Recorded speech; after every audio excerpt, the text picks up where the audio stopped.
नमस्कार। आज हम एक बड़ी दिलचस्प कहानी पर बात करने वाले हैं।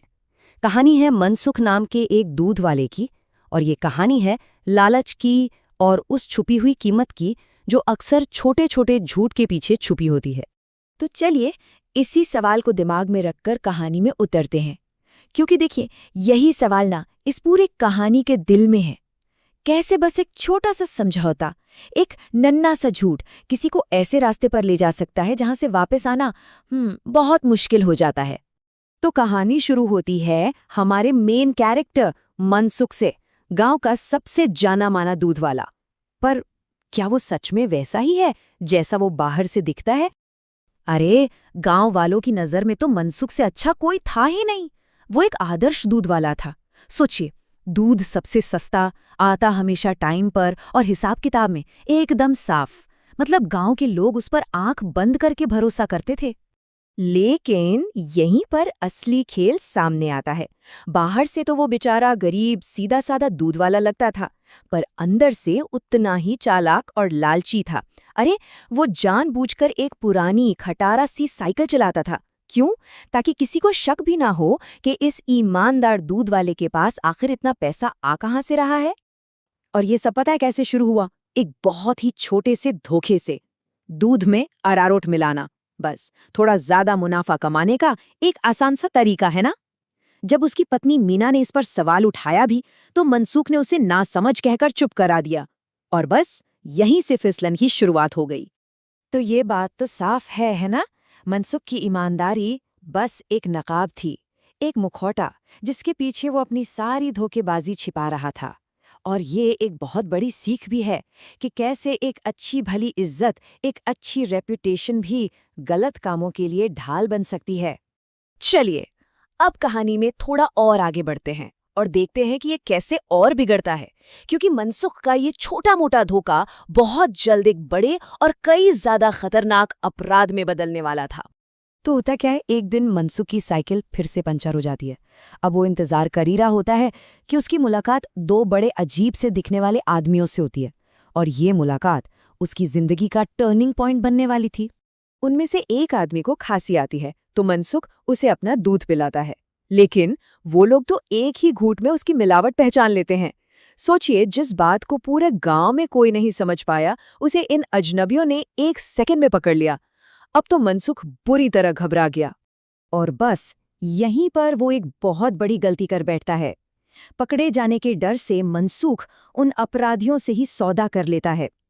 वो लोग उसे अरारोट की जगह एक नया पाउडर देते हैं, एक नशीला पदार्थ, ऐसा पदार्थ जो लोगों को उसके दूध का एडिक्ट बना देगा। तो देखिए, एक छोटा सा धोखा अब एक बड़े संगीन अपराध में बदल रहा था। और लालच भी कोई छोटा मोटा नहीं था। उन अपराधियों ने वादा किया कि इस नए पाउडर से उसके दूध की डिमांड 4 गुना, मतलब 4x बढ़ जाएगी। अब ज्यादा पैसे का सपना देखकर मनसुख इस खतरनाक खेल में पूरी तरह शामिल हो जाता है। ये ना बिल्कुल डोमिनो इफेक्ट जैसा होता है। एक छोटा सा धोखा गिरा और उसके बाद बड़े बड़े अपराधों की लाइन लग गई। मनसुख का लालच उसके दिमाग पर इतना हावी हो गया था कि वो जल्दी अमीर बनने के लिए कोई भी कैसा भी रिस्क लेने को तैयार था। लेकिन कहते हैं ना, झूठ पर बनी दुनिया ज्यादा दिन नहीं टिकती, और जल्द ही एक बाहरी दबाव मनसूख के इस धोखे के महल को गिराना शुरू कर देता है। तो एक दिन क्या होता है, मनसुख अपनी एक ग्राहक सुनीता काकी के घर दूध देने जाता है, और वहां उसकी मुलाकात होती है उनके भतीजे मनोज से। और मनोज एक पुलिस वाला है। बस पुलिस शब्द सुनते ही मनसुख इतना घबरा जाता है कि उसके हाथ कांपने लगते हैं, और दूध का बर्तन धड़ाम से जमीन पर गिर जाता है। उसका डर उसके चेहरे पर साफ साफ दिखने लगता है। वो फटाफट कोई बहाना बनाता है और वहां से निकल जाता है। बाद में जब मनोज खुद उसके घर दूध लेने आता है, तो मनसुख एक और झूठ बोलता है।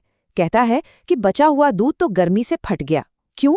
सिर्फ इसलिए ताकि उसका मिलावटी दूध किसी पुलिस वाले के हाथ न लग जाए। और विडंबना देखिए, मनोज मनसुख के घर पर चाय और पनीर के पकौड़े खाता है और उनकी खूब तारीफ भी करता है। उसे क्या पता कि वो जिस शुद्ध दूध और पनीर का मजा ले रहा है, वो असल में मनसुख के धोखे की नींव पर टिका है। खैर, उस पल के लिए तो मनसुख बच जाता है। मनोज के डर से मनसुख कुछ दिनों के लिए अपना काम ही बंद कर देता है। इससे पता चलता है कि झूठ की जिंदगी कितनी स्ट्रेसफुल होती है। पकड़े जाने का जो डर है ना, वो उसे अंदर ही अंदर खाया जा रहा था। अब कहानी अपने क्लाइमैक्स की ओर बढ़ रही है। वो मोड़ जहां मनसुख के लालच और बस एक छोटी सी गलती की वजह से उसका पूरा खेल खत्म होने वाला है। तो जिस दिन मनसुख को लगता है कि पुलिस वाला मनोज शहर वापस चला गया है, वो चैन की सांस लेता है और अपना काम फिर से शुरू करने का फैसला करता है। लेकिन उसकी पत्नी मीना बेचारी उसकी मदद करने के चक्कर में एक बहुत बड़ी एक घातक गलती कर देती है। वो 1 पैकेट की जगह दूध में सीधे 5 पैकेट पाउडर मिला देती है। और फिर देखिए किस्मत का खेल। मनोज की ट्रेन हो जाती है कैंसिल और वो गांव वापस आ जाता है। और जब वो वही ओवरडोज वाला दूध पीता है तो पहली ही घूंट में उसे चक्कर आने लगता है और उसे मनसूख की सारी हेराफेरी समझने में एक पल भी नहीं लगता। और बस इसी के साथ मनसुख का खेल खत्म। मनोज उसे पकड़ लेता है और वो शब्द कहता है जो उसके धोखे के साम्राज्य को हमेशा के लिए नेस्तनाबूद कर देते हैं। उसका लालच का सफर अब सीधे जेल पर जाकर खत्म होने वाला था। तो मनसुख गिरफ्तार हो जाता है और उसके साथ साथ वो अपराधी भी पकड़े जाते हैं। पूरे गांव के सामने उस ईमानदार दूध वाले का असली लालची चेहरा बेनकाब हो जाता है। उसकी सालों की कमाई, इज्जत और उसकी आज़ादी दोनों एक साथ एक ही पल में खत्म। तो कहानी तो एक जेल की कोठरी में खत्म होती है, लेकिन एक सवाल है, असली जेल कौन सी थी?